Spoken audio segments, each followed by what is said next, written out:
야고보서 시작합니다. 420페이지 야고보서는 신약의 기독교 윤리를 가르치는 아주 중요한 본문입니다. 이렇게 중요한 본문임에도 불구하고 루터는 구원에 대한, 그리스도에 대한 이러한 직접적인 설명이, 칭의에 대한 설명이 없어서 야고보서를 지푸라기 서신이라고 할 정도로 상당히 다루기를 힘들어했습니다. 로마서와 직접적으로 대립하는 것처럼 보였기 때문에 로마서는 오직 믿음으로 구원받는다라고 소개하는데 야고보서는 행함으로 구원받는다, 행함이 없으면 믿음이 온전하게 되지 못한다, 이러한 행함에 대한 엄청난 강조를 하고 있기 때문에 자칫 이 야고보서가 로마 카톨릭의 이러한 행위 구원처럼 공로주의처럼 비춰질까봐 루터는 야고보서를 적극적으로 다루지를 못했습니다. 또 이 야고보서는 신약이 정경화되어져가는 교회를 통해서 이제 497년에 카르타고 회의에서 신약 27권이 하나님의 말씀으로 이제 교회의 회의를 통하여 이렇게 정경화되어져가는 그러한 과정에서 가장 또 늦게 이렇게 또 들어오기도 했습니다. 몇몇 그 성경들이 이렇게 늦게 들어오는데 여러 가지 이유가 있지만 그 중에서는 또 이렇게 야고보서를 다루기 좀 힘들어했던 또 이러한 면도 있었던 것입니다. 그리고 또 오늘날 오직 믿음으로 오직 그리스도의 공로와 은혜로 구원받는 이 이신칭의를 강조하는 우리 복음주의, 또 보수주의, 우리 개혁주의, 이러한 그 입장을 반대하는 소위 자유주의자들, 이러한 자유주의자들이 기독교 윤리를 강조하면서 사회정의, 인권, 경제평등, 이러한 사회의 부조리가 바뀌고 개혁되는 것, 이거를 구원처럼 이렇게 주장하는 자유주의자들, 복음을 죄사함을 소개하는 게 아니라 복음을 마치 사회정의가 되는 것처럼, 경제평등이 이루어지는 것처럼 이렇게 기독교 윤리라고 하는 이 부분을 지나치게 복음의 본질로 너무 또 강조하는 이러한 자유주의자들에 의해서 거꾸로 이 야고보서는 엄청나게 강조가 됐지만 결국 사회정의와 인권, 정의, 이게 복음의 본질인 것처럼 강조하면서 칭의를 제거하는, 로마서를 제거하는 이러한 또 극단을 보이면서 사회 구원, 개인의 구원이 아니라 사회를 구원하자, 이렇게 사회 정의를 외치면서 사회 구원, 사회 복음, 이걸 우리가 정치 신학이다라고도 이렇게 표현할 정도로 사회 정치 정의를 개선시키는 것을 마치 그게 복음의, 교회의 본질이고 기독교의 본질인 것처럼 자유주의자들은 이렇게 정의, 기독교 윤리의 이러한 도덕 윤리를 바로 세우는 것이 마치 기독교의 본질인 것처럼 이렇게 또 극단적으로 복음을 망가뜨리는 또 이러한 패단이 있었습니다. 과거 역사 속에서는 야고보서가 너무 무시되어져서 또 이런 어려움을 겪기도 했습니다. 그러나 또 근대에 와서는 야고보서를 또 지나치게 강조하면서 사회정의, 인권, 구제, 이러한 부분들을 강조하면서 오직 예수 그리스도를 믿음으로 구원받는 또 이러한 기독교 복음이 망가지는 이러한 또 어려움을 겪었습니다. 그렇기 때문에 적어도 우리 종교개혁자들이, 또 우리 웨스트민스터 신앙고백을 따라 적어도 우리 장로교회와 개혁주의가 이 야고보서를 로마서와 연결해서 어떻게 균형 있게 다뤘는지를 또 잘 배워 가셔야 됩니다. 로마서는 오직 믿음으로 구원받는 이신칭의에 대한 칭의를 강조하는 그러한 초점이라면 야고보서는 로마서를 공격하는 것이 아니라 로마서가 더 많이 다루고 있지 않는 성화에 대한 중요성을 다루고 있는 것입니다. 그래서 로마서는 주로 칭의에 대해서 집중적으로 다루고 있다면 야고보서는 성화, 우리 기독교인들의 신앙 윤리, 도덕 윤리, 이런 기독교 윤리를 강조하는 데 초점이 맞춰져 있다는 것을 기억하시면 균형을 갖고 칭의와 성화, 균형 있게 우리가 로마서와 야고보서 모두 잘 붙잡을 수 있는 것입니다. 기독교 윤리는 굉장히 중요합니다. 칭의는 칭의대로의 중요성이 있죠. 그런데 칭의만 강조하고 기독교 윤리가 사라지게 되면 어떤 일이 벌어지겠습니까?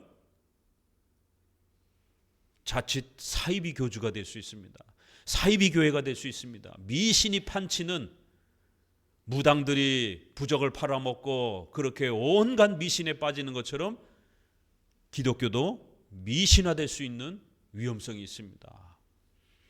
오늘날 한국교회 안에 경건주의, 신비주의, 은사주의자들이 성화를 바르게 강조하지 아니하고 그저 극단적으로 은사 체험하고 이러한 방언하고 쓰러지고 신비 체험하는 것만 강조하면서 기독교인들이 아주 몰상식하고 기독교인들이 아주 거칠고 폭력적인 이러한 모습들을 보게 됩니다. 세상 사람들이 그러한 극단적인 신비 체험만 강조하는 이러한 신앙 우선주의적인 극단주의적인 이런 은사주의자들을 바라보면서 손가락질을 하면서 특별히 도울 김용옥 씨와 같이 그렇게 기독교인들의 무례함과 아주 비도덕적이고 비성적이고 비상식적이고 비과학적이고 비합리적인 아주 폭력적이고 몰상식한 아무하고도 말이 안 통하는 도무지 사회의 구성원으로서 이렇게 함께 살아가기에 너무 어려운 완전히 괴팍스러운 그러한 집단이다라고 김용옥 씨가 그렇게 욕을 하는 거예요. 어떻게 기독교인들은 이렇게 이기적일 수 있느냐, 개인주의적일 수가 있느냐. 대한민국이라고 하는 이러한 사회 안에서 함께 공동체를 이루어가면서 살아가야 되는데 어떻게 자기들만 그렇게 생각하면서 독선적으로 이기적으로 개인주의적으로 그렇게 사회 질서도 지키지 않고 사회의 법과 도덕도 지키지 않는 아주 폭력적이고 대한민국에서는 정말 존재해서는 안 되는 대한민국을 좀먹는 자들이다라고 이렇게 욕을 하는 거예요.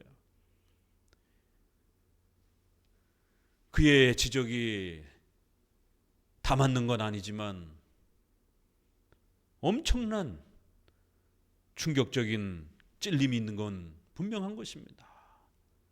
한국교회가 그렇게 욕을 먹고 있기 때문에. 왜요? 윤리를 가르치질 않아서.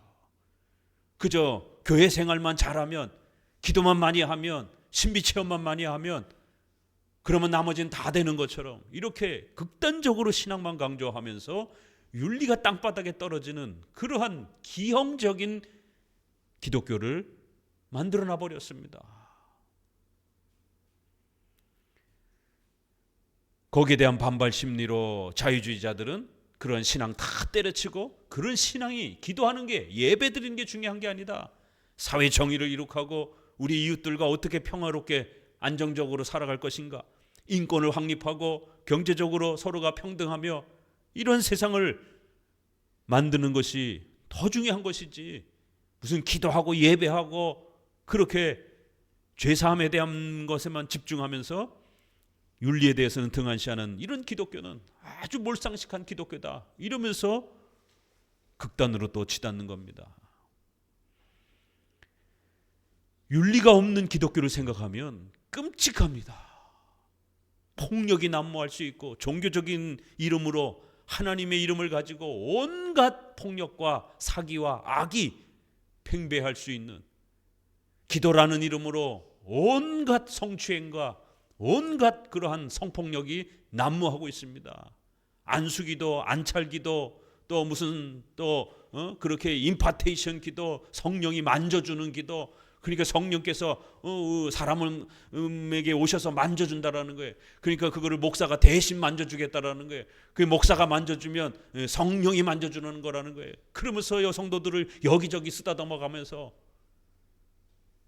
통상적으로 우리가 사회적 상식선에서 이렇게 머리에 손을 얹고 기도해 준다든가 아니면 손을 붙잡고 정도 기도해 준다든가 그러면 되는 것입니다. 더더욱 사회적인 이러한 미투 운동과 이러한 사회적 성인식이 굉장히 높아졌잖아요. 법률적인 그러한 부분들도 굉장히 민감해졌고 높아졌단 말이에요. 그런데도 여전히 교회 안에서는 그렇게 온갖 종교라는 이름으로, 기도라는 이름으로 여성도들을 막대하는, 그리고 그걸 은혜라라고 이렇게 주장을 하는 아주 몰상식한, 사회는 이만큼 발전했는데 교회는 저 밑바닥에서 보편적인 상식적인 성에 대한 도덕 윤리의 모습도 안 갖춰져 있는 이런 심각한 모습들을 보게 됩니다. 야고보서를 제대로 안 가르치니까 이런 일이 벌어지는 거예요. 성화를 제대로 안 가르치니까 이런 일이 벌어지는 것입니다. 코로나 시절에 똥을 풀어서 그렇게 약이라고 먹이는 이런 뉴스가 나오지를 않나. 얼마나 무지하고 얼마나 몰상식하면 똥을 먹이는 목사나 그 똥을 먹는 성도나 21세기에 이 의료과학이 이렇게 발달된 문명 속에 구한말 시대처럼 똥을 풀어서 먹고 똥을 그렇게 풀어가지고 약을 쓰는 이런 시대를 살아가고 있습니까? 교인들은 얼마나 무지하고 얼마나 사회로부터 조롱과 멸시를 더 받아야 이러한 악행들을 금지하겠습니까? 코로나 시절에 코로나 퇴치 카드라라고 그렇게 여의도 순복음교회에서 그렇게 카드를 만들어 가지고는 그 카드를 갖고 지니고 있으면은 모든 바이러스가 물러난다라고 온 세상 사람들로부터 손가락질을 받으면서 세상에 그런 카드가 어디 있느냐라고 이 뭐 무당 부적이냐라고 이렇게 지탄을 받고 코로나 시절에 백신 맞으면 죽는다고 그러면서 백신 안에 무슨 디스켓이 그렇게 사람들을 죽이려고 하는 음모론적인 그런 디스켓을 심어놨다라고 그러면서 백신 안에 디스크가 발견됐다라고 온갖 기독교 의사들이 몰상식한 그러한 선언들을 외쳐대고 너무너무 창피하고 성도들의 목숨이 달린 이러한 문제들을 가지고 장난질을 치고 돈벌이 수단으로 사용하고 교회는 점점 세상으로부터 손가락질을 받으면서 외톨이가 돼가고 있는 것이에요. 교회가 기독교가 윤리가 상실이 되면 이런 일들이 벌어지는 겁니다. 적어도 우리 선조들이 물려준 기독교, 종교 개혁을 통해서 회복한 기독교는 이신칭의도 회복했지만 윤리도 회복했다는 사실을 명심하셔야 됩니다. 오직 믿음으로 로마서를 통해서 이신칭의도 회복했지만 성도들의 일상생활에 대해서 가정을 회복하고 국가와 사회를 회복하고 또 경제의 이러한 가난을 회복하기 위해서 부지런히 노동에 대한 부분들을 경제에 대한 부분들을 회복시켜줬다라는 것을 명심하셔야 됩니다. 종교개혁이란 신앙과 윤리 모두에 대한 개혁이었지 신앙만 개혁한 게 아니었던 겁니다.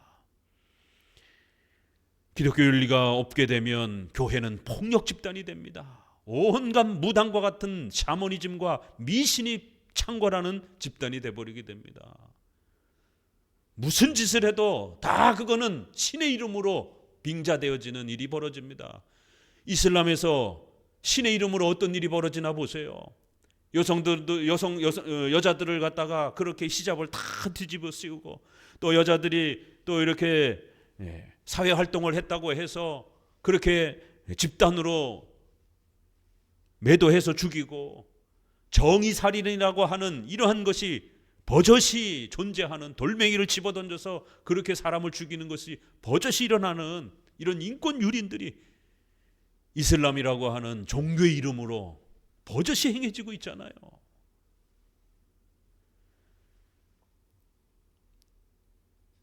윤리가 빠진 종교는 폭력 집단이 됩니다. 적어도 기독교는 착하게 살아야 된다라고, 바르게 살아야 된다라고, 상식적으로 살아야 된다라고, 우리가 살아가는 이 사회의 삶 속에서 이웃들과 화목하면서 살아가야 된다라고 부지런히 설교하고 부지런히 가르치고 교육하고 권면해야 됩니다. 성도들이 못되게, 성도들이 거칠게, 성도들이 폭력적으로 이렇게 살아가게 되면 안 된다라고 끊임없이 야단치고 권징하고 징계하고 책망을 해서 성도들의 인격이 변화되도록 성도들의 말과 행동과 삶이 바뀌도록 교회는 기독교 윤리에 대해서 강조해 줘야 되는 겁니다. 신약 성경을 우리가 보니까 팔복, 마태복음 팔복에 십계명에 대한 이야기들이 나옵니다. 살인만, 외적인 살인만 살인이 아니라 시기, 질투, 미움, 형제를 향하여 나가라, 바보, 멍충이, 이렇게 속으로 욕을 하고 뒤에서 시기, 질투해도 그게 살인이라는 것입니다. 십계명을 어떻게 접근해야 되는지, 기독교 윤리를 어떻게 접근해야 되는지에 대해서 예수님께서 엄청난 내용을 소개해 가기 시작합니다. 나는 이러한 율법을 폐하러 온 것이 아니라 율법의 1.1획이라도 모두 완성하러 왔다라고 그렇게 말씀하십니다. 성도들의 착한 행실로 그렇게 하나님께 영광이 되도록, 빛과 소금의 역할이 되도록 성도들의 착한 행실이 그렇게 쓰여지도록 원한다라고 그렇게 말씀하고 계시는 것이죠. 또 빌레몬서, 자신의 집안의 종이었지만 돈을 훔쳐서 도망을 갔는데 바울을 만나서 전도를 받고 신자가 됐습니다. 그럼 돈을 훔쳐서 달아난 이 노예를 어떻게 해야 될 것인가, 처리해야 될 것인가? 사회적으로, 국가법적으로, 또 크리스찬의 이러한 성도로서 어떻게 교회적 질서 아래서, 국가 사회적 질서 아래서 어느 한쪽도 등한시되지 않고 양쪽이 다 존중되도록 어떻게 처리해야 되는가? 사회적 윤리와 국가적 윤리를 존중하면서도 크리스찬으로서 또 서로 사랑하고 용서할 수 있는 이러한 또 신앙의 균형을 어떻게 이루어야 되는가? 빌레몬서는 이렇게 단 한 장이지만 실제 예를 들어서 국가 사회 윤리를 파괴하지 않고 우리 크리스찬들이 어떻게 신앙을 가지고 우리 이웃들과 살아갈 것인가에 대한 기독교 윤리를 아주 놀랍게 소개합니다. 로마서 11장까지는 칭의에 대한 내용들이 소개가 되고 12장부터 16장까지는 성화에 대한 내용들이 소개가 됩니다. 에베소서 1장부터 3장까지는 믿음에 대한 내용, 4장부터 6장까지는 성화에 대한 내용들이 나옵니다. 부부지간에 어떠해야 되는지, 부부간의 질서, 또 주인과 종의 질서, 부모와 자식 간의 질서, 이런 내용들이 나옵니다. 모든 신약의 서신들 후반부는 성화에 대해서 다룹니다. 십계명을 소개를 합니다. 비교해 가면서 보셔야 됩니다. 단편적인 그 한 권으로 이렇게 구성되어 있는 것은 야고보서와 빌레몬서가 유일하죠. 성화, 기독교 윤리가 집중적으로 한 권으로 이렇게 소개되어 있는 것은 바로 야고보서와 빌레몬서. 그러나 또 다른 서신서들은 또 그렇게 후반부에 많은 내용들이 있습니다. 자, 구약으로 넘어가면 구약에서 기독교 윤리, 그럼 바로 머릿속에 뭐가 떠올라요? 잠언서. 잠언서에서는 제사, 성전 이런 얘기 하나도 없습니다. 이웃들과 어떻게 살아야 되는지에 대한 십계명에 대한 이런 설명들이 쭉 해설집처럼 그렇게 소개가 됩니다. 십계명을 배우려면 잠언서를 읽어야 됩니다. 십계명에 대한 구체적인 설명과 해설들이 쏟아져 나옵니다. 또 하나 있죠. 구약은 신명기. 모세의 율법을 다시 설명한다. 그 십계명을 다시 설명한다. 신명기, 새로운 말씀이다, 이런 뜻이에요. 그래서 신명기는 십계명을 어떻게 적용해야 되는지에 대한 다양한 예들을 소개하면서 엄청난 십계명의 해설집으로 그렇게 소개가 되고 있습니다. 이렇게 신구약 전체를 기독교 윤리가 집중되어 있는, 성화가 집중되어 있는 본문이 어딘지를, 또 십계명을 여러분이 배우기 위해서는 그 원칙 개념을 잘 이해하기 위해서는 신약을 봐야 되고, 그 원칙들이 우리 일상생활에 어떻게 적용되어질 수 있는지에 대한 구체적인 신뢰를 보고 싶으면 구약을 보셔야 돼요. 자, 이렇게 기독교 윤리는 성경 여기저기에 많이 포함되어 있고요. 이거를 대략 기독교 윤리는 4개의 영역으로 나눠져 있습니다. 기독교 윤리는 내가 변화되어야 되는 거니까 여러분 개인의 윤리가 있죠. 그렇죠? 의식주와 관련해서 여러분의 개인 윤리가 있습니다.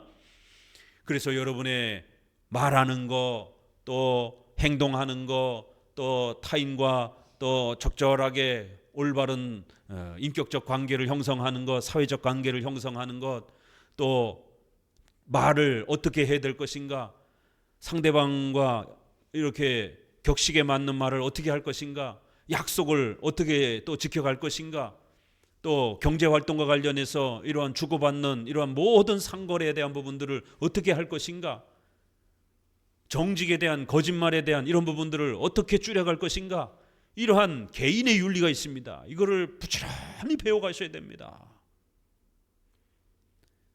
그런데 문제는 자기 자신은 자기 자신의 잘못을 잘 몰라요.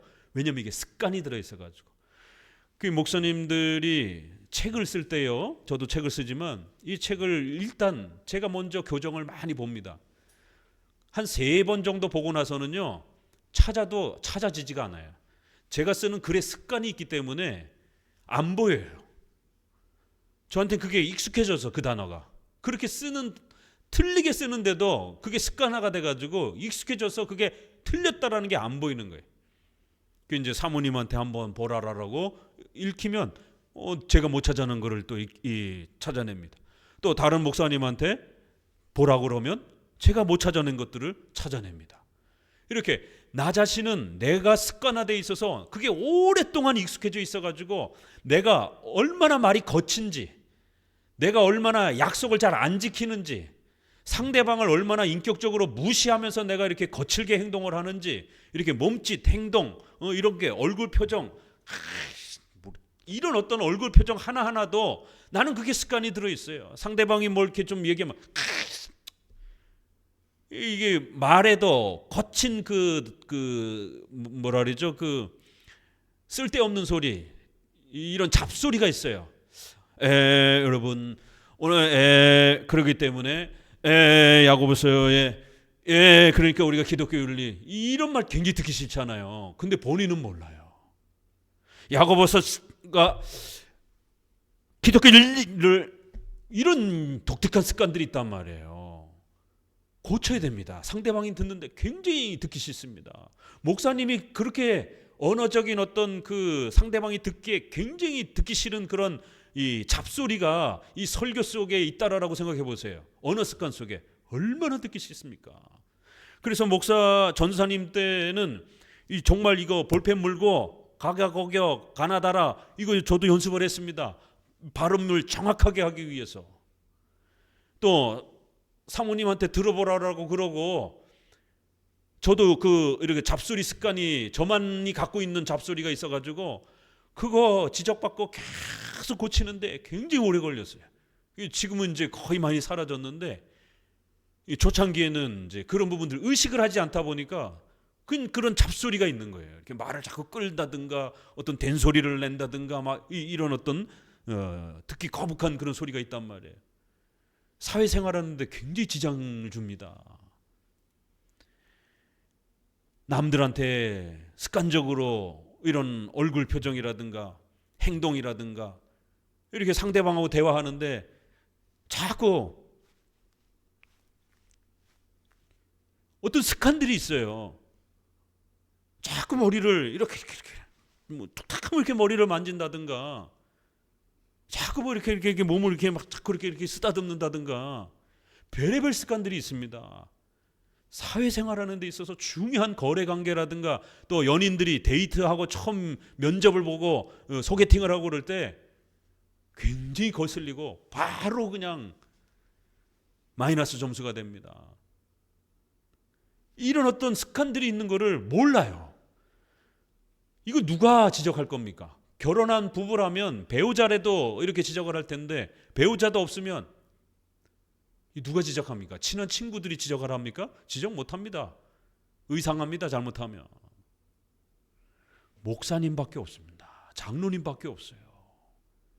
그래서 목사님이 이러한 개인 프라이버시와 같이 느껴질 수 있는 이런 부분이랄지라도 성도들의 기독교 윤리에 대한 개인 윤리를 성장하도록 그런 부분들을 목사님이 이야기할 때 들으셔야 됩니다.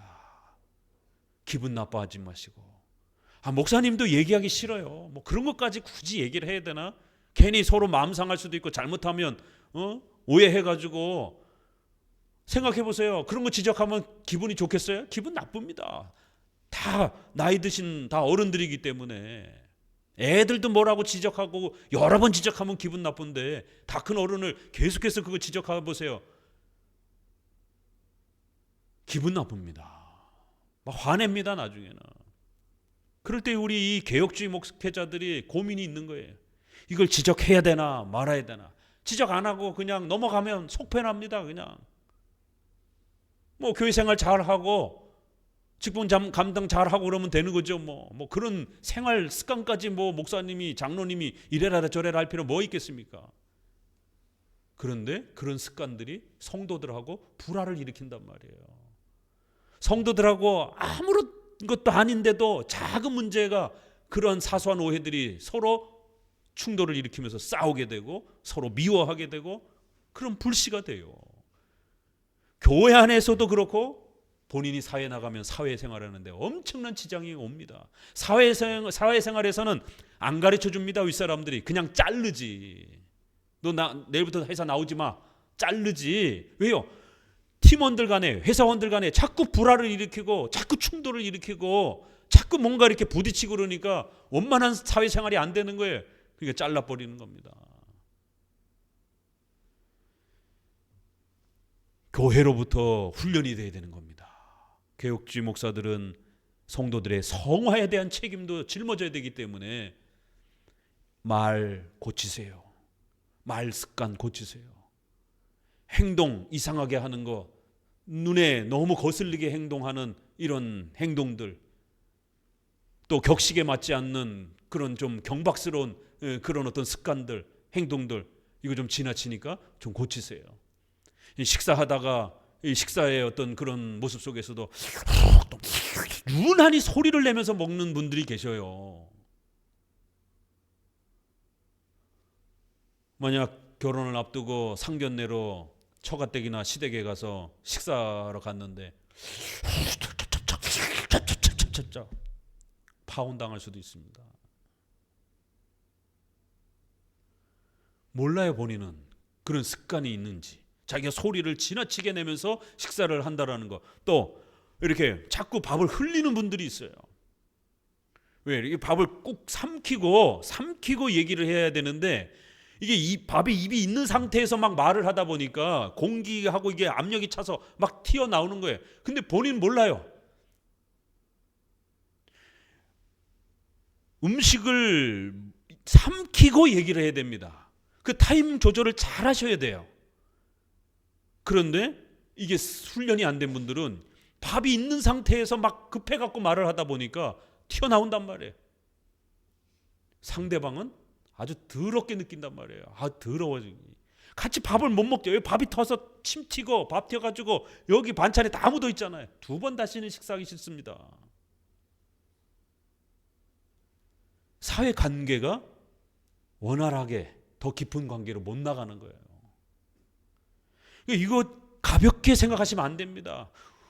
결국 우리의 인격이 성장한다라는 것은 도덕 윤리를 우리가 지킨다라는 것은 큰 규범에 있어서 사회의 상식적 규범을 우리가 지켜나가는 것도 큰 기준으로서 지켜야 되지만 또 중간 정도 또 아주 이렇게 일상의 또 사소한 부분에 있어서도 신경을 쓰셔야 됩니다. 그런 느슨한 모습들이 느슨한 사람들끼리 있을 때는요 안 보이고 별 탈이 없을 수 있어요. 그러나 교육을 받은 그러한 예절이 잘 갖춰진 그러한 시부모, 그러한 또 처가댁이라든가 또 회사 상사라든가 또 목사님이라든가 장로님이라든가 이렇게 같이 앉아서 식사라도 하고 대화라도 하면은요 금방 눈에 띕니다. 그럼 어떻게 평가하겠습니까? 사람은요 처음 만나서 한 5분만 대화하고 10분만 대화해보게 되면 대충 스캔이 됩니다. 아, 이 사람 일단 외모가 어떻구나, 풍기는 인상이 어떻구나, 또 그 다음에 말하는 그 태도, 또 그 다음에 이렇게 같이 있는 그러한 모습 속에서 대략 이렇게 읽혀집니다. 첫인상이라는 게 그런 것이죠. 왜? 그게 뿜어져 나오는 거기 때문에. 그건 어디 학원에서 배울 수 있는 게 아니란 말이에요. 그래서 이런 개인윤리, 의식주와 관련해서 말, 행동, 습관, 소리, 식사예절, 그 다음에 옷, 이런 옷 입는 격식과 관련된 이런 예절, 인간이기 때문에 옷은 예절입니다. 그 옷을 상황에 따라, 환경에 따라 어떻게 입느냐에 따라 그 사람의 품위가, 그 사람의 인격이 평가가 됩니다. 결혼식장에 여러분 등산복 입고 올 수 있어요? 격식에 안 맞아요. 몰상식하다고 욕먹습니다. 결혼식에 다시는 초대 안 합니다. 장례식장에 울긋불긋한 그러한 파티룸 입고 갈 수 있어요? 격식에 맞는, 인간이기 때문에 격식을 갖춰야 되는 겁니다. 그렇지 않으면 내가 살아가는 주변의 사람들로부터 매도를 당하고 아주 몰상식한 사람이라고 다시는 그 사람하고 가까이 하고 싶지 않은 그러한 지탄을 받는단 말이에요. 예식장에는 예식장에 맞는 옷차림이 있는 거고, 장례식장엔 장례식장에 걸맞는 옷차림이 있는 거고, 또 공무원들이 반바지 입고 근무하는 거 봤습니까? 대한민국은 유교사이기 때문에 공무원으로서의 그러한 품위, 이런 부분들이 있는 겁니다. 답답해도 넥타이를 매고 그러한 격식에 맞는 또 자리에 서게 되는 것이에요. 그런데 유독 교회만 올 때는 그냥 편안한 캐주얼 차림으로, 편안한 그냥 집에서 그냥 막 그냥 입던 옷으로 그냥 이렇게 오시면 안 되죠. 교회는 최상의, 다른 어떤 곳보다도 하나님을 예배해야 되는, 신을 예배해야 되는, 격식을 갖춰야 되는 그런 자리인데, 이러한 장소와 때에 맞는 옷차림은 그 사람의 인격을 대변합니다. 벌써 딱 옷차림만 봐도요, 어우, 이 사람이 괜찮겠구나. 왜 제복을 입습니까? 항공기 조종사들은 자기들의 제복이 있고, 병원 의사들은 흰 가운과 그런 자기들만의 제복이 있는 것이에요. 왜요? 그 옷을 입음으로 인해서 그 사람의 권위와 그 사람의 실력이 존중을 받고 구별이 되고, 그렇게 또 높임을 받는 겁니다. 교회는 교회에 맞는 또 격식이 있는 것입니다. 근데 요즘에는 목사들이 뭐 전부 다 자기가 무슨 그 애플 창립자처럼 그렇게 자유분방한 거를 흉내내는 것처럼 기존의 이러한 격식들은 율법주의다라고 이렇게 공격을 하면서 청바지 차림에 티셔츠 입고 나와갖고 설교를 하고, 설교의 이 구별된 이 자리라는 게 뭔지를 이해를 못하는 거예요. 일반 강연이라면은 뭐 그렇게 할 수도 있죠. 그러나 여기는 하나님의 말씀을 전하는 최상의 격식을 갖춰야 되는 그런 공간이란 말이에요. 이런 의식주에 대한 이러한 개인윤리, 두 번째 더불어서 교회윤리가 있습니다. 교회도 많은 사람들이 모여서 함께 또 예배드리고 또 많은 신앙생활을 같이 공유해야 되는 공간이기 때문에 예배와 정치 질서에 대한 이러한 다양한 교회적 윤리가 있습니다. 이러한 원만한 대인관계를 형성하지 못하면 교회 생활 못합니다. 성도들하고 자꾸 싸우고, 그럼 불편해서 교회를 나가는 거예요. 그러면 다른 교회 가면 거기는 아주 뭐 거기는 천사들만 있을 것 같아요. 다 연약한 죄인된 인간들이 모여 있는 곳이 교회인 것입니다. 다 부족하고 연약하고 자라가는 과정 중에 있는 사람들이에요. 그러다 보면 또 거기서도 부딪히고 서로 말과 행동에 있어서 서로 불편함이 생기게 되고 싸우게 되고, 그럴 때 될 수 있으면 싸우지 말아야 되고, 또 싸웠을 때는 사과하고 용서하고 풀 줄도 알아야 되고, 그래야 원만하게 평생의 교회 생활을 그 성도들과 할 수 있지. 부부지간에도 싸우고 다투는데요, 남인 성도들하고 모여서 예배 생활을 하는데 어떻게 안 싸울 수가 있겠습니까? 어떻게 다 내 마음에 들겠습니까? 내 자식들도 어떨 때는 미워가지고 막 야단도 치고 꾸지람도 하고 그러고 자식들하고도 막 티격태격 하는데, 교인들하고, 교회는 사랑이 넘치는 곳이니까 교회는 아주 가기만 하면 뭐 모든 성도들이 막 어서 오십시오, 뭐 아이고 감사합니다 그러면서 사랑합니다. 그렇지 않습니다. 교회도 사람이 모이는 곳이에요. 물론 우리가 이렇게 섬기려고 애를 쓰지만, 그러나 또 일상생활을 같이 나누다 보면 말과 행동과 이런 부분에 있어서 서로가 오해가 생기게 되고, 그걸 풀지 못하면 계속 마음속에 응어리가 져가지고 서로 싸우게 되고 옆에 앉지도 않으려고 하고 밥도 같이 안 먹으려고 하고 교회도 끼리끼리 이렇게 돌아다니고 왕따를 시키고 자기 그룹에 차도 한 잔 마시러 오지도 못하게 하고 교회 윤리가 있는 거예요. 신앙의 윤리, 교회 윤리, 목사님과 성도들 간의 윤리, 성도들과 성도들 사이의 윤리. 제가 한 10년 가까이는 성도들 훈련시키려고 연말에 목사님한테 문자 보내라라고, 연말에 과일이라도 사오지 못할 것 같으면 문자라도 좀 보내라라고. 목사님 한 해 동안 수고하셨습니다. 감사합니다. 올 한 해 동안 지도해 주셔서 감사합니다. 연말이나 연초에 편지라든가 문자라든가 꼭 보내라라고 해마다 잔소리했습니다.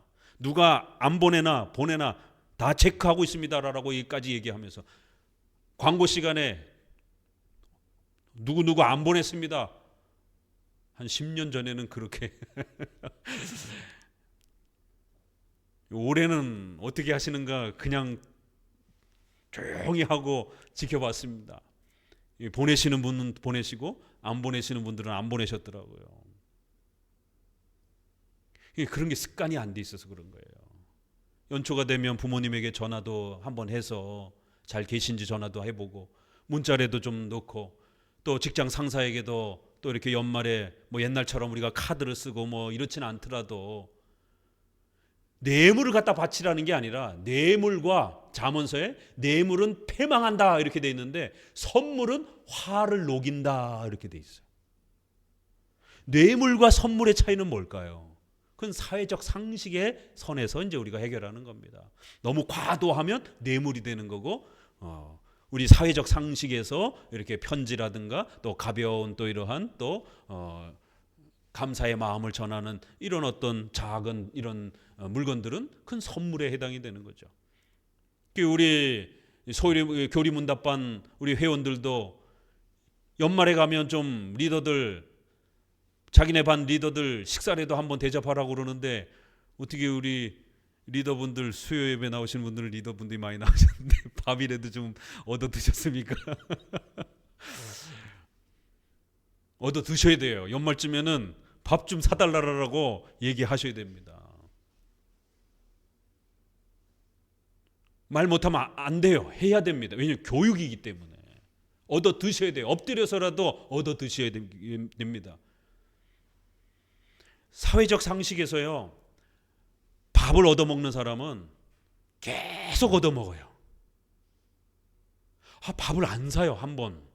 아니 3번 정도 밥을 사면 한 번은 사야 될 거 아니에요, 얻어먹었으면.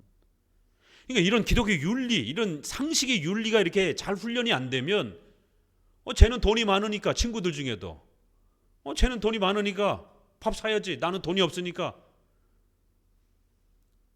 그러면 나중에 그 친구하고 의가 상해집니다. 밥도 사는 것도 한두 번이지, 어떻게 쟤는 맨날 거지같이 얻어먹냐. 이 친구들끼리도 불편한 거예요. 관계의 연결성이 망가질 수 있습니다. 배려로서 잘 존중돼야 되지, 배려를 지나치게 쏟아붓게 되면 그럼 나중에 특권인 줄 알아요. 나는 항상 얻어먹어도 돼. 리더들은 항상 가르쳐야 돼. 아니죠. 리더들도 섬기시는 거예요. 그 준비하려면 얼마나 시간 더 많이 쓰고 신경 쓰고, 상대방의 수고에 대해서 감사할 줄 알아야 된다는 거예요. 그건 교회나 세상이나 부모나 일가 친척 가족 관계도 그렇고 다 마찬가지입니다. 부모도 당연한 게 아닌 거예요. 부모님이 그렇게 키워주시고 보살펴 주신 것에 대해서 연말 연초라면 전화라도, 뭐 돈 100만 원, 돈 1000만 원 드리라는 게 아니라 전화라도 문자라도 안부 인사 드리고, 목사님에게도 연말 연초가 되면 감사 인사라도 하고, 우리 리더들한테도 좀 감사 인사하고, 말 한마디가 천냥빚을 갚는다라고 하는 우리 일반 은총에도 그런, 살아보니까 그렇잖아요. 많은 돈이 문제가 아니라 작은 정성 어린 감사의 표현과 행동과 말 한마디가 엄청난 관계를 형성하는 겁니다. 그런 것이 쌓이면 나중에 그 사람이 나를 도울 수도 있는, 내가 어려움에 처했을 때 결정적으로 나의 삶에 엄청난 도움이 될 수도 있는 중요한 디딤돌이 될 수도 있다는 거예요. 어느 날 갑자기 그 사람이 어떤 사람이 나타나갖고 막 나를 도와주고, 세상의 사회 속에 그런 사람이 어디 있습니까? 알지도 못하는데. 다 관계가 오랜 세월 동안 서로 축적이 되고 쌓이고, 그래서 신뢰가 형성이 됐을 때 도움도 주고 받고 그러는 것이지. 그 우리 크리스찬들도 밥도 이렇게 얻어 드시면 밥도 살 줄 알아야 되고, 그 부자들은요, 제가 이제 이렇게 일반은 좀 경제 공부 저도 이제 책들 부지런히 읽는데, 부자들이 친구들을 사귀고 사람들을 사귈 때, 사회에 이러한 그 멤버십들을 형성할 때 매번 밥을 안 산다고 그러더라고요. 우리가 생각할 땐 돈이 많으니까 톡톡톡 밥도 살 것 같고 그런데, 여러 번 사긴 하는데 반드시 3번에 한 번은, 5번에 한 번은 밥 사시라라고, 밥을 얻어먹는다라는 거예요, 부자들이. 왜 그런 거 하냐면, 계속 주기만 하게 되면 나중에 이 부자들, 돈 있는 사람, 밥 사는 사람이 어떤 마음이 드냐면, 내가 쟤한테 이용당한다라고 하는 느낌을 갖는다라는 거예요. 자기 자신이 무시가 되어지는, 나의 호의와 나의 이 베품을 제가 악용하고 이용하고 있다라는 마음을 갖게 된다라는 거예요. 그래서 친구 사이에서도 의의가 상해지는 겁니다, 이게 쌓이게 되면. 그래서 정말 이렇게 사람을 제대로 살피려면 조금 형편이 어려운 사람 있어도 훌륭한 사람이 있을 수 있잖아요. 그렇지만 밥은 분명히 여러 번 샀다가도 반드시 또 한 번 대접받을 때는 얻어먹는다라는 거예요. 얻어먹음으로 인해서 대접을 받는, 존중을 받는 이 식사의 절이잖아요, 이게. 그 목사님도 우리 성도들에게 밥 좀 사라라고 목사님이 계속 그렇게 잔소리를 하는 겁니다. 어떻게 1년이 가도 목사님 식사 대접도 한 번 안 하고, 어떻게 1년이 가도 자기 부모님 식사 대접도 한 번 안 하고 그런 자식이 어떻게 효도를 한다고 할 수 있겠습니까? 명절 때 또 생신 때 찾아가서 식사라도 대접하고 그래야 될 것 아닙니까? 그럼 목사님은 한 번이라도 좀 식사를 대접을 해야 될 것 아니겠어요? 영적인 그래도 부모인데. 이런 교회의 윤리. 그리고 또 저도 3번, 2번 얻어먹으면 저도 꼭 한 번은 성도들 식사 대접을 해줍니다. 그게 상대방을 존중하는 거기 때문에. 이런 작은 부분에서 절대로 놓치면 안 됩니다. 3번째, 국가윤리. 오늘 우리가 지금 국가의 이러한 탄핵의 이러한 대통령의 위기 때문에 엄청난 위기를 겪고 있죠. 이 국가는 우리의 의식주와 관련해서, 또 교회가 모일 수 있는 이러한 공간을 마련하는 데 있어서도 국가는 엄청난 울타리가 되어줍니다. 그래서 국가관이 어떠하느냐에 따라 그의 세계관에 어마어마한 영향력을 끼칩니다. 가장 큰 세계관에 영향력을 끼치는 것은 신앙관, 종교관입니다. 그래서 종교가 다르면요, 부부 결혼이 유지가 잘 안 되는 거예요. 처음에 사랑으로 막 이렇게 결혼하지만 오래 못 삽니다. 이혼의 위기를 겪습니다. 그건 기독교인뿐만 아니라 불교인이나 타종교인들도 마찬가지예요. 타종교인들도 이 종교라고 하는 힘 자체가 워낙 크기 때문에 불교인이면 불교인끼리, 또 이슬람 사람이면 이슬람 사람끼리, 자기들 교파끼리 결혼하지 않으면 타종교 사람하고 결혼하게 되면 이혼의 위기가 끊임없이 발발합니다. 종교는 그만큼 엄청나게 의식주 전체에게 영향을 끼친단 말이에요. 또 하나가 국가관입니다. 국가는 우리의 생존과 관련되어 있기 때문에 사람들이 목숨을 걸고 이 국가관에 반응을 할 수밖에 없습니다. 왜냐하면 국가가 무능하고 국가가 만약에 부패하고 국가가 망가지게 되면 당장 전쟁이 일어나고 우리는 목숨을 잃게 되잖아요. 그러기 때문에 국가 간의 사람들이 막 올인을 하고 막 이러는 이유는 그걸 내 생명을 지키기 위해서 그런 거예요. 내 생명과 직결되어 있기 때문에. 그래서 이 정부의 이런 행위와 이런 행동들이 지금 최근에 민주당의 진보당의 이러한 법을 파괴하고 온갖 모든 법의 질서들을 다 무너뜨리고 법치주의의 이런 기본 질서들을 다 깨버리고 세상의 국민들의 카톡을 검열한다고 그러고 조국 땅에서 카톡 검열 입법을 했더라고요. 그래서 자기들 비판한다고 유튜버 이러한 개인 이러한 방송들을 전부 다 고발을 하고 언론, 출판, 집회, 종교의 자유를 전부 다 지금 폐쇄해가고 있는 아주 전형적인 사회주의적 그러한 국가관을 가진 그러한 사람들임을 이제 본격적으로 그런 본인들의 속내가 드러나고 있잖아요. 이러한 세계관을 가진 사회주의적 세계관을 가진 정치 지도자들이 대통령과 국회의 권력을 갖게 되면 교회는 바로 폐쇄됩니다. 유시민 씨가 몇 년 전에 코로나 터지기 전에 한국엔 교회 너무 많다. 교회 손을 봐야 된다라고. 허가제로 만들어야 된다라고. 국가가 허가해 주는 교회만 교회 활동할 수 있도록. 이 전형적인 중국의 삼자교회잖아요. 그래서 자유를 갖고 싶은 교회들은 다 지하로 내려갔잖아요. 그래서 지하교회라고 그럽니다.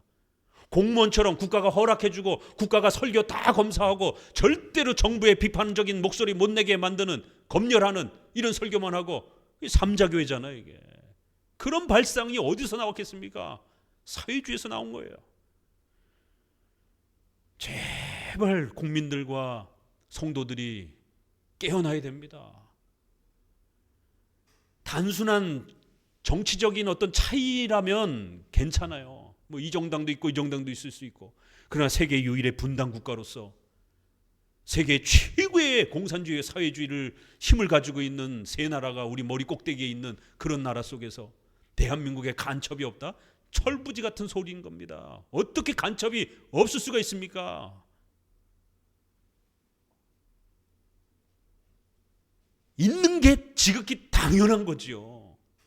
그런데 경제적 자유와 번영에 너무 국민들이 심취해버려가지고는 이러한 중국의 북한의 이런 사회주의적인 이러한 그 침투와 이러한 영향력들을 아무렇지도 않게 넉넉히 그냥 있었던 것이에요. 사실은 이렇게까지 언론, 출판, 법조계, 뭐 노동계, 교육계 이렇게까지 사회주의가 파고들었을 줄이야. 이번 사태를 통해서 더더욱 깨닫잖아요.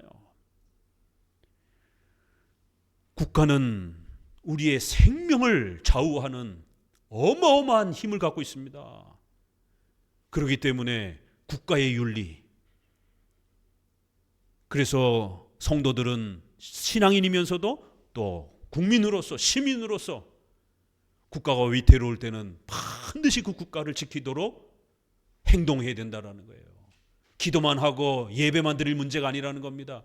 나라가 망하는데 어떻게 예배를 드릴 수 있겠습니까? 이제 앞으로 자유롭게 예배의 자유를 지키기 위해서는 국가의 존립과 국가의 건강함을 위해서 성도들은 기도도 해야 되지만 또 자신의 위치에서 목소리를 내고 또 책임감 있게 이런 선거와 또 이런 행동들을 해야 하는 것입니다.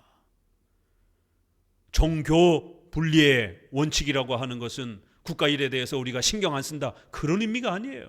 그거는 경건주의, 은사주의, 제세례파의 국가관입니다. 우리는 정교 구별, 상호 협조의 원칙인 겁니다. 서로가 서로의 역할을 침해하지 않을 때는 각각의 서로를 존중하는 겁니다. 교회와 국가가. 그러나 서로가 서로의 역할을 침범당했다 생각하게 되면 목숨을 걸고 저항하는 겁니다. 기독교 2000년 역사만 보아도요, 끊임없이 저항을 통해서 국가와 싸워가면서 교회의 예배의 자유와 신앙의 자유를 지켜왔지, 그저 얌전히 가만히 앉아가지고 기도만 하면서 그 신앙의 자유가 확립된 게 아닙니다. 웨스민스터 신앙 고백만 봐도 의회가 찰스 1세와 싸우면서 목숨을 걸고 한쪽에는 웨스민스터 회의를 열고 한쪽에는 찰스와 왕당파와 의회파가 목숨을 걸고 전투를 해서 결국 스코틀랜드 군대와 힘을 합쳐가지고 찰스 1세의 왕당파 군대를, 가톨릭 군대를 전부 다 없애고 찰스 1세의 목을 잘랐잖아요. 그리고는 영국의 종교의 자유가 확립이 된 겁니다. 스코틀랜드는 메리, 피의 메리라고 하는 이 메리 영왕을 축출을 하는 이런 역사. 프랑스에서는 그렇게 가톨릭 군대와 싸웠지만 결국 바돌로뮤의 그 대학살로 인해서 개신교가 지는 바람에 완전히 프랑스는 가톨릭 국가가 돼버린 것이고, 독일 또 스위스 찌빙글리 목사님은 군목으로 나가서 군인들 기도해주고 전쟁을 독려하다가 결국 그 전쟁에 그 총탄 앞에서, 칼날 앞에서 스위스 군대가 패하면서 찌빙글리 목사님도 젊은 나이에 돌아가신 겁니다. 교회가 국가에 대해서 아무 소리 하면 안 된다, 간섭하면 안 된다, 이건 철없는 소리인 겁니다. 목사님이 대통령이 되고 이런 건 안 되는 것이죠. 그러나 목사님은 대통령이 올바른 정책을 펼치는지, 국민과 교회를 바르게 보호하려고 하는지에 대해서 바르게 보호하려고 하면 칭찬해 주는 거고, 만약 핍박하려고 하게 되면 강력하게 하나님의 심판으로 경고해야 되는 겁니다.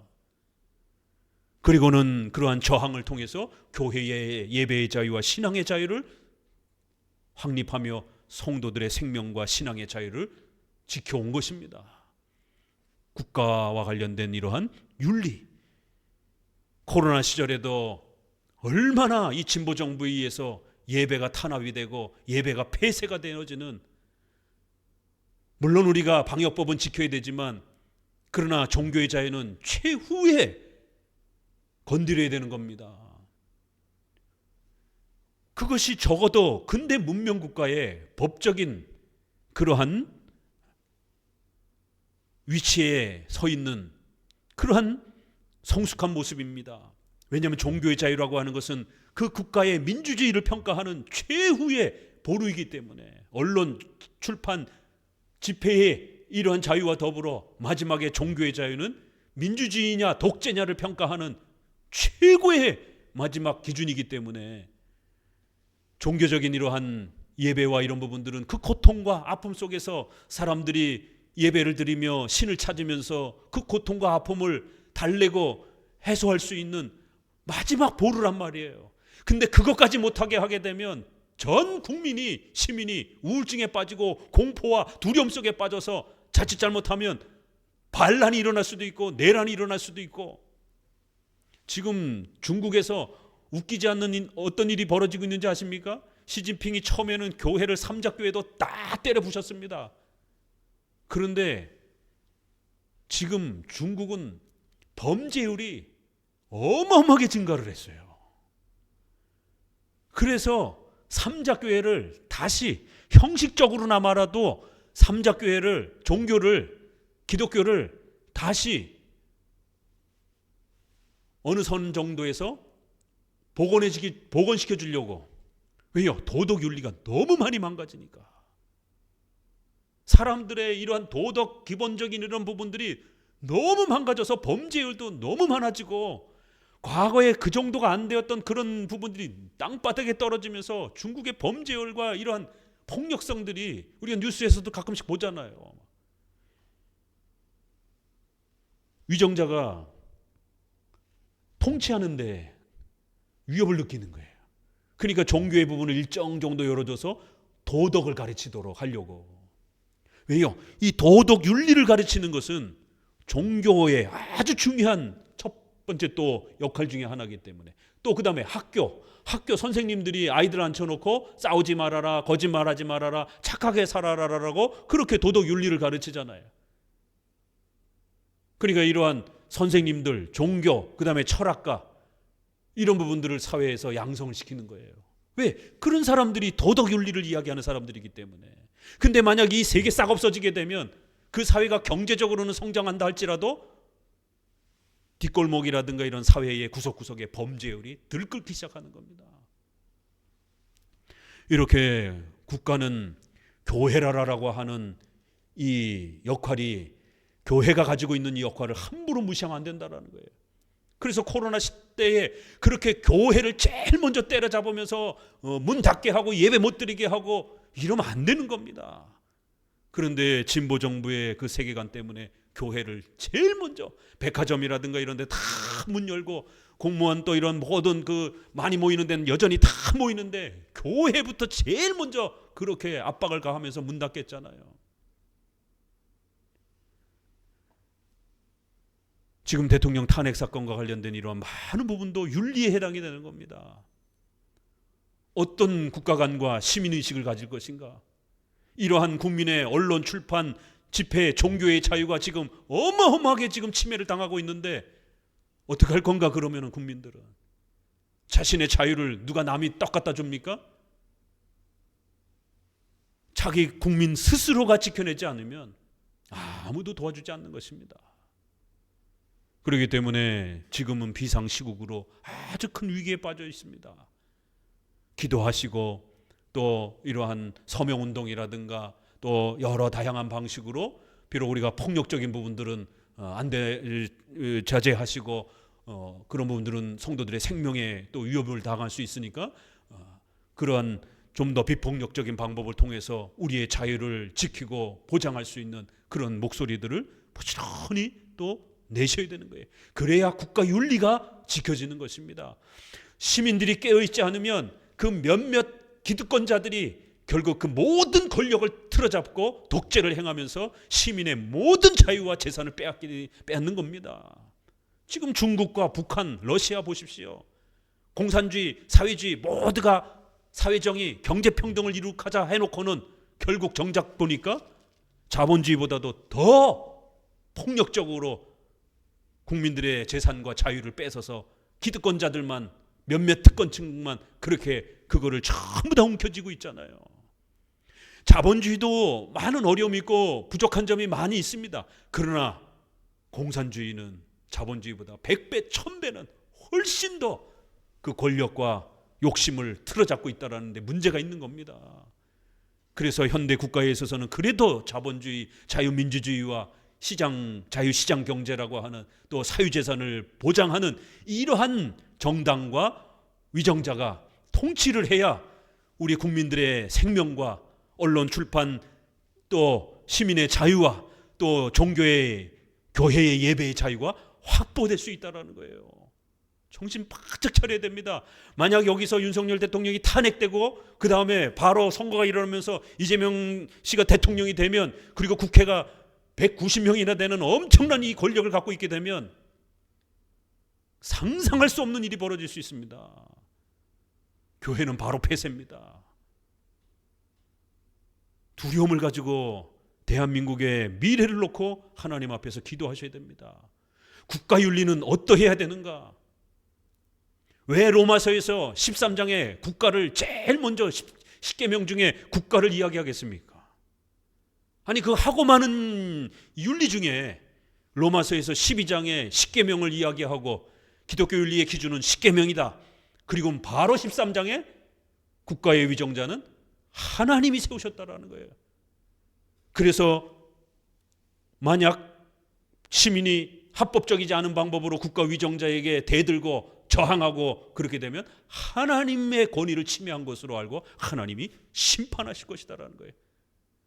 국가의 위정자는 신적 권위를 위탁받고 칼의 권세를 가지고 도덕, 윤리를 지키는 자라는 거예요.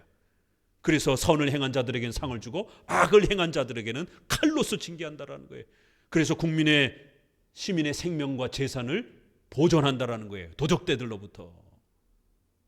바로 도덕, 윤리가 바로 서도록 도적대들이 창궐하지 못하도록, 시민의 생명과 재산을 빼앗아가지 못하도록 칼의 권세를 가지고 도덕윤리가, 시민의 생명과 재산이 잘 보호되도록 하나님이 신적 권위를 왕에게 줬다라는 거예요.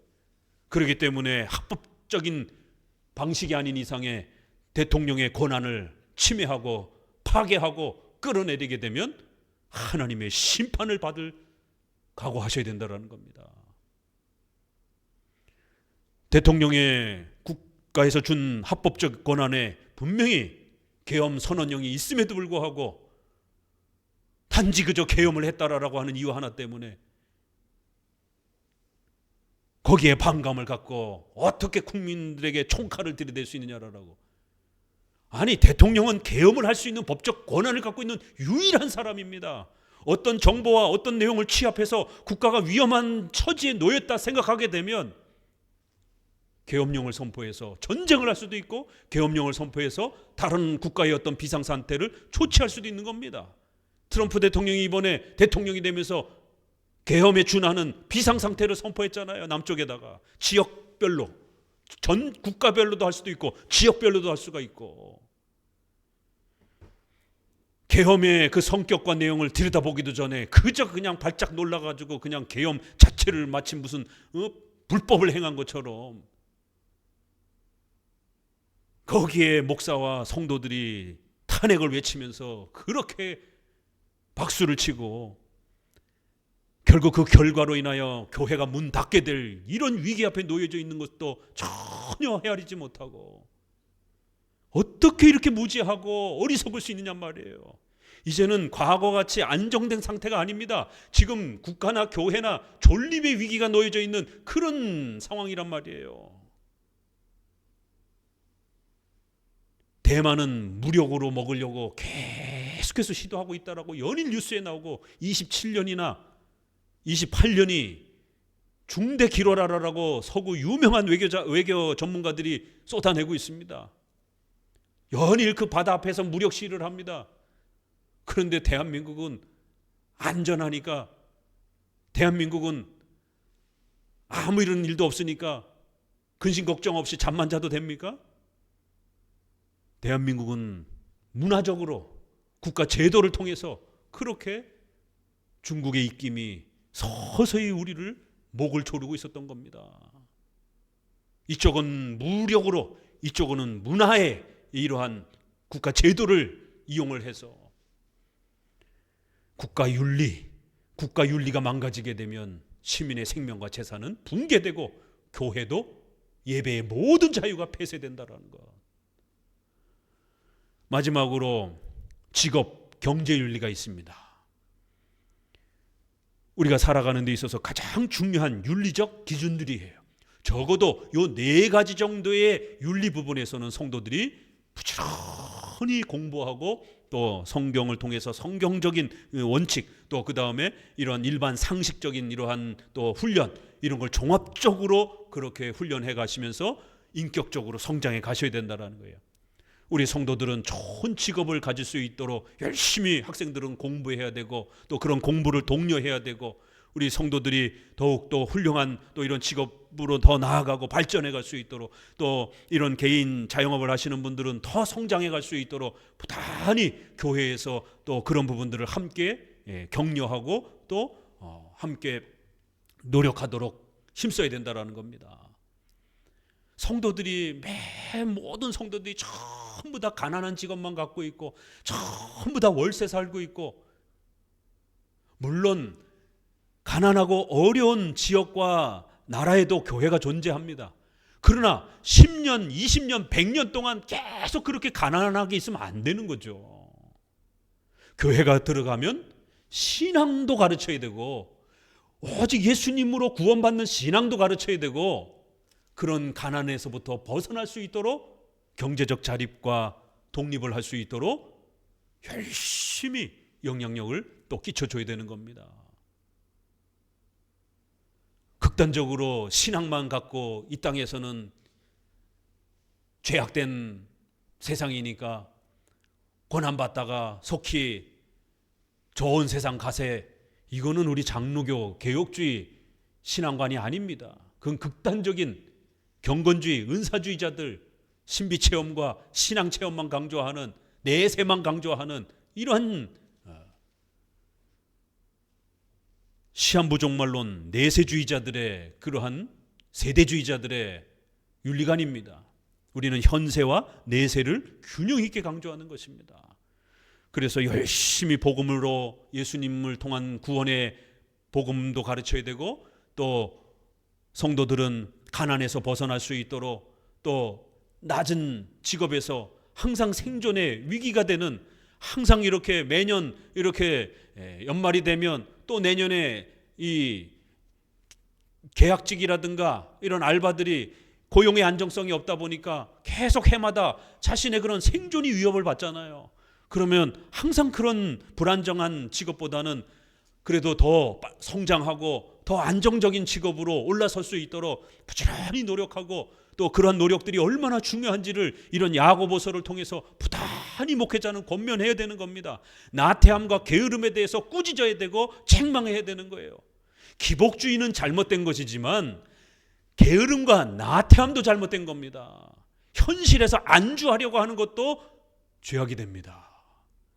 제2 스위스 신앙고백서에서는 자기 자녀들이 직업을 갖지 않고 빈둥빈둥 놀게 만든 부모들에 대한 죄에 대해서 엄히 꾸짖고, 자녀들에게 대해서 훌륭한 직업을 가질 수 있도록 교육하라라고 이런 이야기가 나옵니다. 신조에. 우리 웨스민스터 신조 23장에도 국가간에 대한 부분들이, 이렇게 사회 윤리에 대한 부분들이 나오잖아요. 신앙만 있는 게 아니에요. 칭의와 성화가 균형을 이루는 겁니다. 경제적인 부분에 있어서 사기당하지 않도록, 또 이러한 보이스피싱이라든가 이런 거 당하지 않도록 부단히 이 정보라든가 이런 것들을 연습하고 공부해야 됩니다.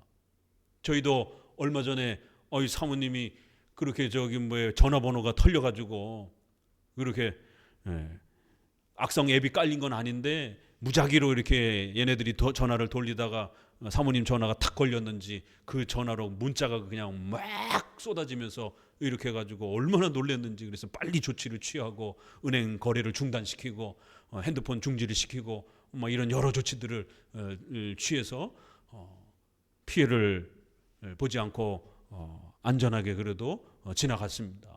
이런 부분들을 이렇게 또 우리 20대 이런 사회 경제 이런 거에 아직 경험이 없는 이런 분들, 또 그 다음에 50대 이상 된 부모님들, 돈이 좀 있기 때문에 타겟트가 항상 된단 말이에요. 50대 여성분들, 50대 이상의 여성분들이, 또 그런 감수성이 예민한 이제 이런 분들이 갑자기 막 공포라든가 막 이런 거 이렇게 이용을 해가지고 이런 보이스피싱 사기꾼들이 또 그렇게 하루아침에 그냥 핸드폰이 털리면서, 요즘에는 핸드폰을 통해서 모든 은행 거래가 되기 때문에 이 핸드폰이 딱 털리게 되면 순식간에 10억, 20억이 그냥 다 날아갑니다. 우리나라 최고액이 얼마인지 아세요? 40억인가 50억이 넘을걸요? 의사 선생님이 털렸어요. 최고액입니다. 그게 뉴스에 나오더라고요. 전 재산이, 돈을 집에다가 금덩어리를 해갖고 집에다 두질 않기 때문에 모든 게 전산화되어 있기 때문에 핸드폰만 딱 털리게 되면 모든 게 싹 털리는 거예요. 진짜 핸드폰 사용하지 않고 종이 쪼가리 들고 은행 왔다 갔다 할 그런 아닌 경우는, 그런 경우는 몰라도 핸드폰을 가지고 이렇게 있는 분들 같은 경우는 정말 조심하셔야 됩니다. 이러한 경제와 관련된 이런 부분, 우리의 자산과 재산을 어떻게 보호할 것인지에 대해서, 그거 남이 보호해 주는 게 아닙니다. 열심히 공부하셔야 돼요. 그런 것도 새로운 정보가 나오면 부지런히 공부하고, 또 악성 앱이라든가 이런 거를 걸러주는 또 이런 앱들 국가에서 한 거, 그런 거 부지런히 깔아가지고 이렇게 귀찮더라도 부지런히 이렇게 바이러스 같은 것들 수시적으로 이렇게 점검해야 되고, 이게 수많은 경제와 관련된 이러한 윤리 부분에 있어서도 남을 탓할 수 없는 겁니다. 내가 귀찮아서, 내가 그냥 따분해서 그냥 신경 안 썼다가 비밀번호 안 바꿨다가 결국 그냥 한순간에 다 털려버리는 겁니다. 경제에 무지한 거는 남을 탓할 수 있는 문제가 아니에요. 이런 경제 윤리와 관련된 부분에 있어서 자립하고, 또 여러분의 사유재산을 잘 보호할 수 있도록 이 부분에 있어서 더더욱 또 기독교 윤리 부분을 노력하셔야 됩니다. 자, 이제 그럼 본격적으로 이 커다란 이 네 개의 이 윤리를 우리가 어떻게 잘 확립해 갈 수 있을 것인지를 야고보서를 통해서 함께 또 살펴봅니다. 야고보서의 배경은, 저자는 예수님의 동생 야고보가 있어요.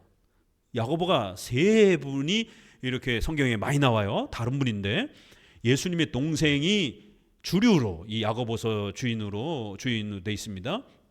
예루살렘 공의회 사도행전 15장에 보게 되면 거기에 대표 역할을 하는 야고보가 나옵니다. 그 예수님의 동생이에요. 일부 학자들은 세베대의 아들 야고보, 순교했죠 초기에, 그 세베대의 아들 야고보로 보는 분도 있고요. 마지막에는 알페오의 아들 야고보, 사도인 야고보가 있어요. 예수님의 동생은 사도가 아니에요. 사도인 알페오의 아들이 있어요. 칼빈은 여기로 보기도 하더라고요. 근데 최근에는 예수님의 동생이 야고보가 이 야고보서의 저자로 많이 더 알려져 있습니다. 기간은 49년 이전. 왜냐하면 이제 50년이 그 49년 50년이 예루살렘 공의회이기 때문에 거기에 대한 언급이 없어요. 그래서 49년 이전으로 이렇게 또 많이 보기도 합니다. 자, 핵심 주제는 성화의 필요성, 율법의 삼용도, 자유의 율법, 십계명, 성화는 전인격적 성장, 믿음의 열매인 행위, 칭의와 성화의 불가분리의 관계, 십계명의 작동 원리 4개. 4개는 문자적 적용, 종합적 적용, 우선적 적용, 양심적 적용, 이런 4가지. 그다음에 세부적 적용으로서의 교회법, 윤리와 종말론의 관계, 윤리와 장로 정치의 관계, 이런 것들이 이제 소개됩니다. 좀 더 구체적 내용은 칭의와 성화, 즉 믿음과 행위는 떼려야 뗄 수 없는 불가분리의 관계입니다. 행위는 믿음의 공로적 조건이나 원인은 아니지만 믿음의 열매, 증거입니다. 율법은 죄를 지적하는 종교적 용도로 사용되기도 하지만 성도들에게 성화의 규범으로 사용됩니다. 이것을 율법의 삼용도라고 합니다. 율법은 십계명으로 나타납니다. 십계명은 그 자체로 작동 원리가 있습니다. 4가지 원리가 있다라 그랬죠. 그건 외우셔야 돼요. 문자와 추론으로 적용할 수 없는 것은 성도의 양심 안에서 적용할 수도 있습니다. 양심적 적용은 공적으로는 교회법 형태로 하고 개인적으로는 개인의 자유를 통해서 또 그렇게 선택하기도 합니다. 기독교 윤리는 하나님의 다스림을 항상 고려해야 하는 섭리적이며 종말론적인 형태를 또 나타내면서 펼쳐지기도 합니다. 이제 이런 내용들이 나올 거예요. 핵심 구절을 보게 되면 자유케 하는 온전한 율법, 이런 단어, 이런 율법을 실행하는 자들이 복을 받는다. 이렇게 신앙의 이 내용을 받아들이는 자들도 복을 받는다 이렇게 나와 있지만, 이렇게 또 성화 부분에서는 율법의 이 뜻을 잘 실천하는 자들에게도 복이 주어진다라고 이렇게 나옵니다. 2장 10절 온 율법, 이런 부분. 또 그 다음에 행함이 없는 믿음, 그래서 행함을 강조하는 이런 표현들. 2장 22절 행함과 함께이라고, 26절 행함이 없는 믿음, 이런 표현들. 또 4장 12절 입법자와 재판자, 그래서 교회법을 어떻게 만들어야 되는가, 왜 하나님이 입법을 할 수 있도록 이렇게 교회에다가 법적 행동을 허락해 하셨는가, 그래서 그 교회법의 주인은 하나님이다, 입법자다, 이제 이런 입법자, 재판, 이런 내용이 나오는 거예요. 자, 3번의 이제 특징, 큰 특징. 1항은 칭의와 성화의 관계. 1세기 중후반으로 들어서면서 무율법주의자들이 교회에 영향을 끼쳤습니다. 무율법주의자들은 두 형태로 나타났는데, 첫째는 내세만 강조하는 시한부적 종말론자들입니다. 이들은 예수님이 승천 후 얼마 지나지 않아서 곧 다시 오실 것을 지나치게 강조하여 극단적 재림론으로 치우쳤습니다. 그 결과 현세의 생활들을 무시하는 이원론에 빠졌습니다. 둘째로 신앙과 경건생활만 강조하는 신비주의자들입니다. 이들은 영지주의의 영향을 받아 신앙, 기도, 예배만 강조하며 성도들의 의식주 생활을 등한시하는 금욕주의에 빠졌습니다. 생명의 율법을 무시하며 성도들의 성화를 등한시하는 율법 폐기론자, 무율법주의자들, 신비주의자들을 경계하기 위해서 야고보서는 성화의 중요성과 필요성을 강조한 겁니다. 극단적으로 신앙만 강조해서는 안 된다라고 이렇게 책망하면서 신앙과 행위가 균형을 이뤄야 된다라고 이렇게 설명하는 겁니다. 자, 칭의와 성화, 즉 믿음과 행위는 떼려야 뗄 수 없는 불가분리의 관계입니다. 행위는 믿음의 공로적 조건이나 원인은 아니지만, 우리가 착해서 구원받는 건 아니에요. 그러나 예수님을 믿는 사람들은 결과, 열매로 반드시 착하게 살아야 됩니다. 바로 믿음의 열매, 증거로 우리 행위는 그렇게 또 쓰여지는 겁니다. 성화의 조건으로 쓰여지는 거예요. 칭의의 조건은 아니지만, 칭의가 성화의 원인이고 성화는 칭의의 열매입니다. 이처럼 칭의와 성화는 분명히 구별되지만 분리되지 않습니다. 웨스민스터 대요리 문답 77문 칭의와 성화는 어떻게 다른가 같이 읽어봅니다. 비록 성화는 칭의와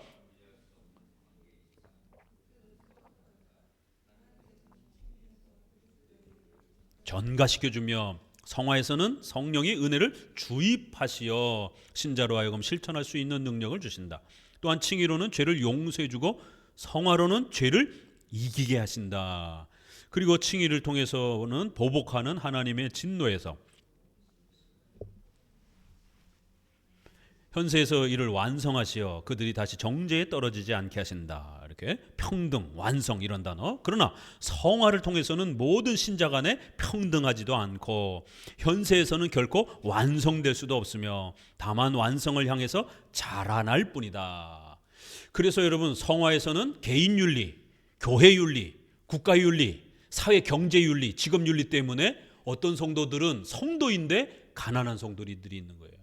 어떤 성도는 좀 부요한 성도가 있기도 하는 겁니다.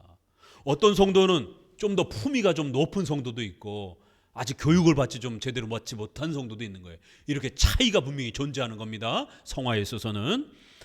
자, 두 번째, 로마서와 야고보서의 대립. 이신칭의를 강조한 루터는 야고보서를 지푸라기 서신이라고 평가할 정도로 해석하기 어려워했습니다. 야고보서의 행함이 없는 믿음은 그 자체로 죽은 것이니라. 행함으로 의롭다 하심을 받은 것이 아니냐라는 말씀은 로마서의 오직 의인은 믿음으로 말미암아 살리라는 이신칭의를 반대하는 것처럼 보였기 때문에 로마서와 야고보서의 관계는 교회사 속에서 항상 논쟁의 중심이 되었습니다. 하지만 로마서와 야고보서는 둘 중에 하나만 가져야 하는 대립구조가 아닙니다. 로마서는 이신칭의를, 야고보서는 성화의 필요성을 말하는 것입니다. 로마서와 야고보서는 권면하는 대상의 차이와 관점의 차이도 존재합니다. 로마서에서는 바울은 1세기의 중요한 종교 지도자들이었던 유대교의 율법주의자들을 상대했습니다. 바리새인과 같은 율법주의자들은 자신들의 율법의식과 성전제사, 혈통을 강조했고 이런 율법적 순종 행위를 통해서 구원받는 것을 강조했기 때문에 바울은 이들을 비판하며 오직 믿음으로 은혜로 구원받는 걸 강조한 겁니다. 반면에 야고보서는 1세기 당시 내세만 강조하며 현실의 삶을 부정하는 이원론주의자들과 영지주의처럼 신비주의를 주장하는 신비 체험만 강조하는 이런 자들이 또 많아졌어요. 그래서 기독교 윤리를 가르친 겁니다. 떼굴떼굴 굴르지 말고 오히려 인격이 성장해야 된다. 이렇게 가르친 겁니다. 무율법주의자들을 상대하고 있습니다. 형식적 신앙만 강조하며 극단적 금욕주의를 추구하는 자들을 향하여 그런 믿음은 가짜라고 책망한 겁니다. 결국 로마서는 칭의를 더 강조한 것이며 야고보서는 성화를 더 강조하는 강조점의 차이를 나타내는 것이지 대립관계가 아닙니다. 비록 야고보서가 성화를 강조할지라도 전체 내용에서는 이신칭의를 바탕으로 합니다. 예를 들면 야고보서의 칭의에 대한 이야기가 상당히 나와요. 관심을 가지고 보시면요. 1장 6절은 시작하자마자 오직 믿음으로 구하고, 오직 믿음이라는 단어가 야고보서에 나옵니다. 실제로.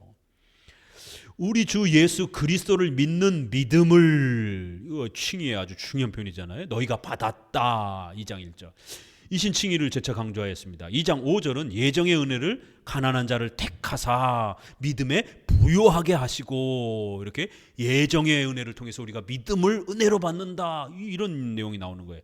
너희가 하나님이 우리 속에 거하게 하신 성령이 4장 5절, 불강력적인 성령의 역사로 우리 속에서 성령의 역사로 뭐가 일어나는 거예요.